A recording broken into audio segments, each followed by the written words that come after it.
আজ থেকে শুরু করছি মিনি ব্লগ। না, মিনি ব্লগ না, ডকুমেন্টিং মাই লাইফ। কি নাম দেবো এর এখনো বুঝতে পারছি না। দিনটা 17ই জুন। আজ থেকে বৃষ্টি নামলো। বহু প্রতীক্ষার পর গরম থেকে রিলিফ।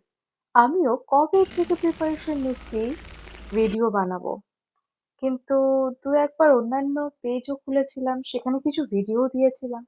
তারপরে ভাবলাম ভালো হচ্ছে না। তারপরে ভাবলাম সব ডিলিট করে দিই।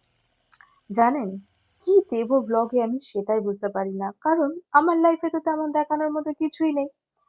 তারপর পার্সপেক্টিভ চেঞ্জ করলাম। ভাবলাম আমার যখন ইচ্ছে আমি বানাবো, আমার ইচ্ছেকে আমি সম্মান করব। আমার লাইফ যেমন আমি ঠিক তেমনই তাকে ডকুমেন্ট করতে চাই। খুব সাধারণ জীবন, খুব ভাঙাচোরা, বহুবার হেরে যাওয়া, আবার উঠে দাঁড়ানো, শেখা। কারণ সবাই সবকিছু পারফেক্ট দেখায়, মানে বেশিরভাগ ক্রিয়েটাররাই। যে পারফেকশন গুলো আমাদের বাস্তবের সাথে মেলে না। আমি না হয় কিছুটা বাস্তবই দেখানোর চেষ্টা করি।